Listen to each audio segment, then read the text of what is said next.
Have you ever felt stuck in writing because you're trying to make a story or a poem or something that you are crafting too perfect, that you are getting bogged down in the minutia of each sentence or each image and feel that you can't let it go, that it isn't good enough to be finished yet?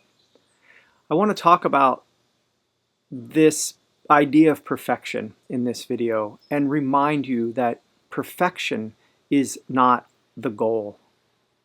Hello again and welcome to Devotion to Writing.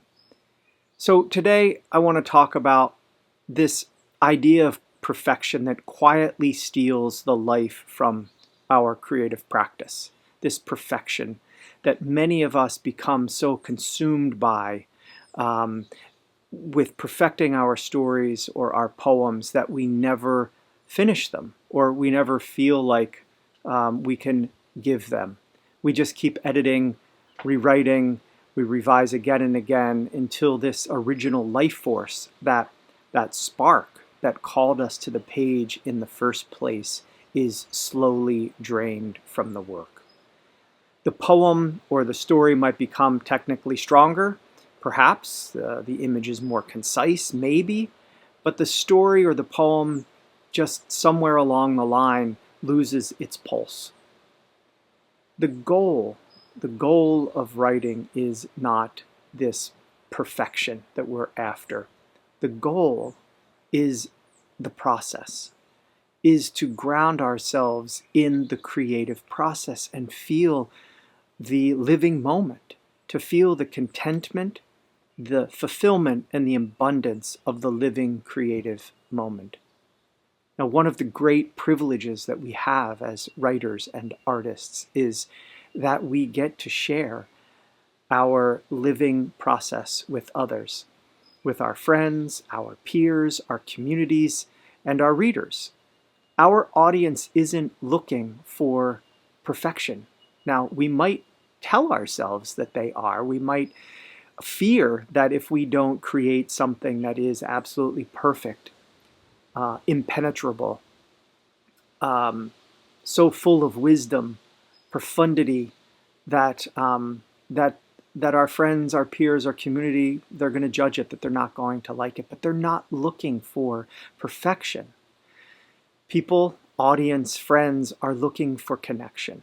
And connection is born from authenticity. And when someone encounters a piece of writing that still breathes and one that carries traces of our own uncertainty, of our longing, of that discovery, and of our humanness, then they recognize themselves in it.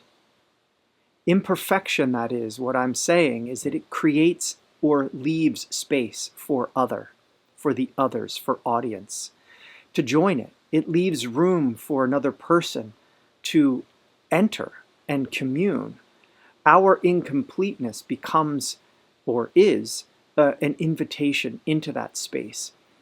Our imperfection or incompleteness is intimate. And for much of my own creative life, I have held on to my work for far too long. I think I tend to cling to it, to try to make it better, to try to make it more perfect. And I have kept believing that it needs just one more thing, one more revision, one more element, one more piece of knowledge, one more adjustment, just fix that one word before it is worthy of being shared and being seen and read by others. But I feel that something happens to that work when I have hidden it indefinitely, that like a seed or like a plant, it begins to wither. It needs others. Our creations need to go out from us and be with others. They need to reach others. They just have to leave us. They don't belong to us. And making it perfect destroys them. It ruins them.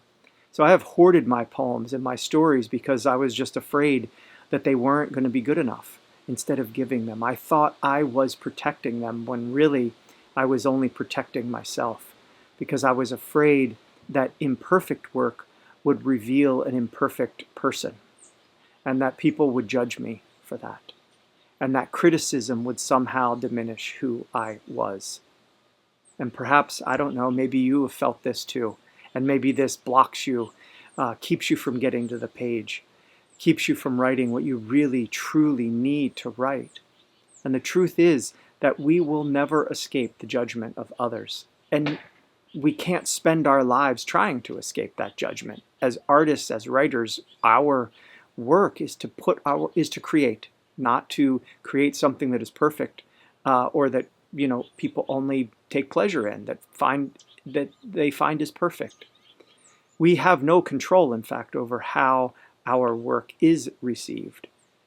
Every reader is going to bring their own memories, their own wounds, their own preferences, loves, expectation to what we write, to the viewing or the reading of what we write. And the very same poem or story that moves one person is going to leave another person feeling nothing, feeling untouched. A story that one reader treasures may be forgotten by someone else altogether. So that doesn't mean it's a failure, right? Doesn't mean that the poem is a failure or the story is a failure. It's just the nature of art.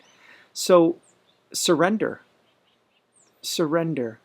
And perhaps this is one of the deepest practices that we can cultivate as writers and artists, is to surrender the illusion of perfection, of something even being completed.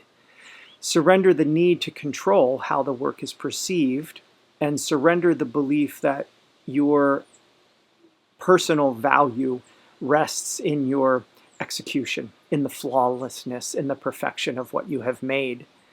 I find that it is just far better to make and give. And devotion teaches us, I think, that there is no perfection in what we do. There is only showing up.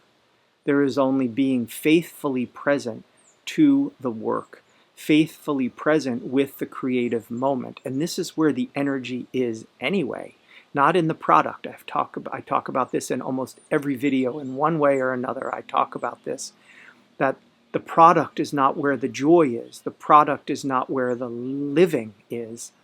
Our livingness, our fulfillment is. The fulfillment, the joy, the living, the aliveness is in the process, is in showing up and doing the work.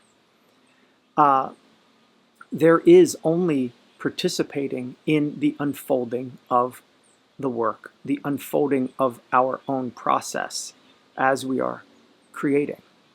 Process is alive. And what is alive is always changing. What is finished, what is complete, what is perfect, and beyond change is dead. We can only ever create. And this is a reminder, this is something I remind myself of a lot. We can only create. We are only capable of creating in this moment what we have lived thus far, what we have learned thus far. Every joy, every sorrow, every success, every mistake, all of it gathers here in our present. This is what we have to draw from to make our work. We can only make the work we are able to make today. Tomorrow, you'll be able to make something else because you will have lived today. And this isn't just enough. It is more than enough. It is everything. It is perfect. It is perfect. It is, in its own way, perfect. And I don't mean that it is flawless, but it is honest, and it is you. Our limitations are not flaws or obstacles to our writing, to creating. They are lack of understanding, or what we deem our lack of ability or understanding or talent isn't a flaw or an obstacle. It's what lends shape to what we are making. It is part of the shape. The places where our understanding is incomplete, the places where our ability, our technical ability, our craft isn't quite there, lend a wonderful shape to our work. It is its own defining vessel and limitation. The places where we are still developing. These don't diminish our work. They are, in fact, what makes our creation unique, uniquely us. These are the fingerprints, if you will, our unique fingerprints on the work that only you can leave on the page, on the story, on the poem. The French poet Yves Bonnefoy once wrote that imperfection is the summit. And he believed that poetry, he was writing about poetry, but I think we can extend this to writing. But he believed that the task was to bring us back into the immediacy of lived experience, where things are finite and fragile and immortal and mortal and living, right? That moment where things come alive for us again. This is the beauty of writing, of bringing our attention to this moment, to what is alive in us, that we get to live the living moment of being. Perfection, in fact, closes this. It is dead, as I mentioned. It is not alive, but imperfection opens. Perfection believes that it has arrived, and that is done. That's an end. But imperfection continues to seek, to wonder, to be curious, to grow, to live. And so the summit isn't the place where nothing more can happen. Imperfection is the summit, because this is where we open up into the living mystery of creation. We have a great expansive view of what is continuing.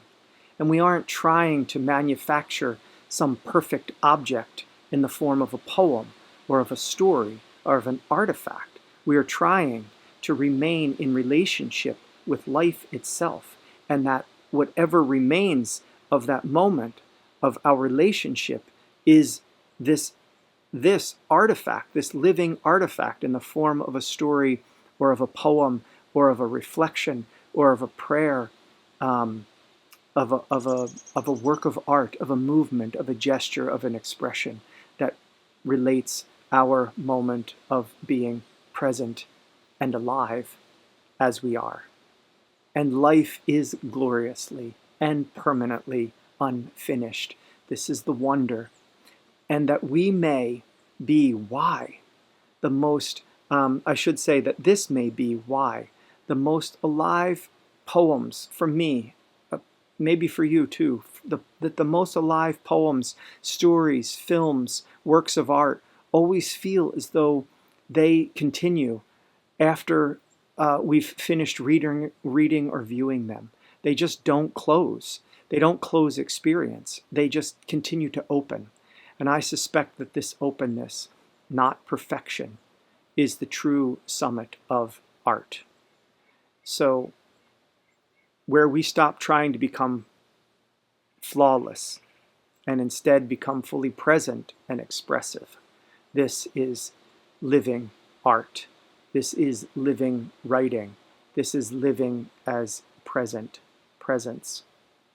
So, that is where real art is, born in that moment of our living presence. So, spend time with your stories. Listen carefully to your poems. Revise them with love. Live with them. Craft the beauty and the wisdom that they carry. Want to bring that out. Want to bring it out. Care for these things. But then, don't try to make them perfect. Release them. Give them away. Trust them to readers. Trust them to your friends, to an audience, to a community. Make room in this way for the next piece, for the next poem, for the next story, because the understanding that you may be searching for, the one word, the one turn of phrase that you may be trying to write, the one image that you may be trying to perfect, it might not arrive in the piece that you're working on. The sentence that you've been trying to write may belong to your next story. You might find that that technique that you're trying to work out comes in 3 books from now, 3 poems from now, a year from now. Every piece that you're writing, that you do write, is preparation for the next piece. Every ending is just another beginning. It opens up into something else. So don't become frozen in perfection. Just keep expanding. And the only way to expand is to keep creating into the life you are and the life you are living right now. Show up, write, release, repeat. And before we finish today, I want to leave you with just a writing prompt. What do you find beautiful despite being imperfect? Or you might want to write about a moment that became more meaningful because it didn't go according to plan, because it wasn't executed perfectly. And how did this imperfection make that experience unforgettable? So take 10 minutes, 15 minutes right now and simply explore that, what comes up for you. What is the beauty of imperfection? You don't need to write perfectly, you only need to write honestly, presently. Feel it today. Have the experience of writing, of being present with that creativity flowing within you. Thank you so much for watching. Hey, if you liked this video, if this devotion encouraged you, please like the video. Please subscribe to this channel and share it with another writer or a friend who may need this reminder today for their own creative unfolding. And as always, I hope you write today. I hope you write deeply today, because I know that if you do write, it will be beautiful, because beautiful is what you are. Blessings.